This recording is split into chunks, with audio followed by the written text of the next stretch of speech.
I want to mention a little bit about an aspect, because we're dealing with challenges that relate to the humanities itself and to our country. And one might say, what is the value of studying history, literature, philosophy, art, whatever it might be? And people can suggest that there are great abstract aspects of this. For example, benefits that, about teaching individuals how to think, how to write cogently, also how to enrich one's life. But there are also some very practical benefits.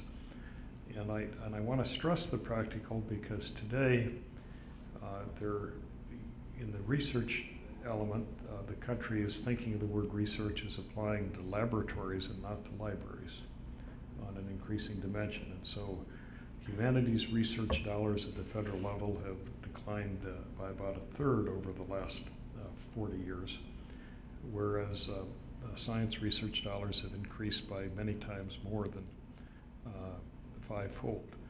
And so we're seeing these contrasts in America, and one of the great questions is to think about why one might want to enter the humanities or do humanities research. And let me give a couple practical aspects of this. If you take public policy, inadequate attention to cultural issues can cost lives and money. And I went through two events that were probably the most singular votes I made in the United States Congress because they involve war. And I voted for a war in the Gulf in 1991. But 10 years later, or 11 years later, considered another resolution on use of force that related to Iraq. And it's very interesting to me that even though we'd been in war in the region, there were very few people in Congress, very few people in the executive branch that knew much of anything about the Sunni-Shia divide. Very few knew about the kinds of repercussions that we might be unleashing. And if one thinks that some frail decision-making was made, those are decisions that involve trillions of dollars. And the word trillion is a word that is of such magnitude that it's difficult to comprehend at a realistic level. And then for those who believe that it was worth the cost, and it could be, and history is yet to unfold to indicate one way or another, one might have questions about some of the tactics used one time or another that might have made things less costly, or in both in lives and whatever. And the one thing we in America have unanimity about is that we all respect tremendously the people that have served, even though we're not all convinced that maybe every decision made along the way was as wise as it might have been. But whether it was wise or unwise, when we're thinking of dealing with the world, it's self-evident that we're going to have to know more about the world if we're going to be having to confront decisions of this nature. Likewise, there's a sense in every American family when they send their kids to college, what are you going to do after college? And so there's a real job orientation mentality that exists. And all I can tell you is, when you think about it, there are very few things that are going to be more important to job creation than understanding foreign cultures, foreign languages, foreign histories. And it isn't good enough to only be thinking about a job skill, although a job skill is also very important. But one's going to have to combine it with the types of things that let us understand others. And what are they? And if you read a good piece of literature, a novel, it puts you in the shoes of somebody else. And you can look at a character that you identify with, you can look at a character that you don't. You can look at a setting that you've never faced before. And that's how you learn about other people and other things. Likewise, history, the same kind of analogy applies. And so not to put an emphasis on these fields, to me, is a mistake. And we all have prejudices in life, but I think it's wiser to studied business in graduate school than it is undergraduate school. That's just my prejudice.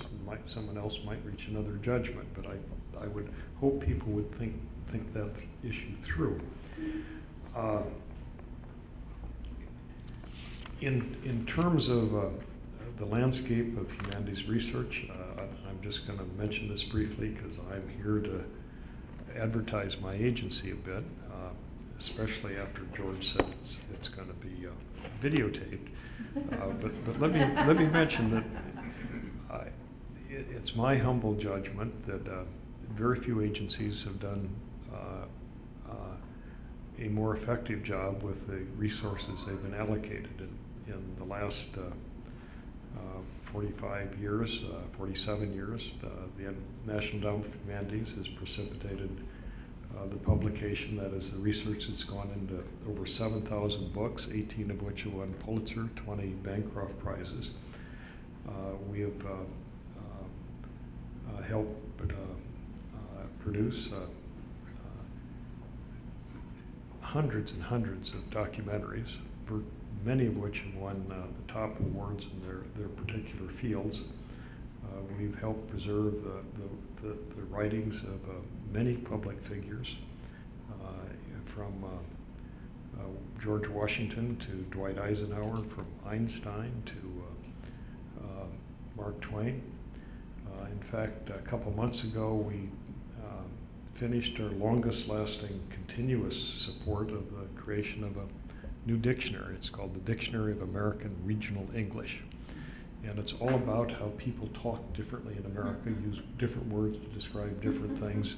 It's maybe as fun a dictionary as one might look at. It's the only dictionary I've ever looked at that you want to go from one item to another to another to another. And I alert you to it because there might be some people that might be interested in that sort of things.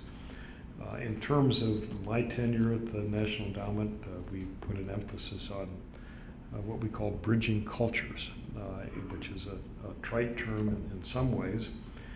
But if you think of analogies, it could well be, well, in fact, I'm confident it's the case, that bridging thought cultures is far harder than building bridges between places, for example, crossing rivers or streams.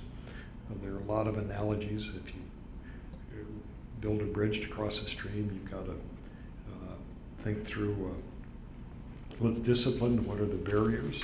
You have to coordinate effort, and you have to put a lot of attention to upkeep and repair. Well, the same thing is true in the humanities, and we bridge cultures of people, with the main difference being that the human psyche is a lot frailer than steel girders.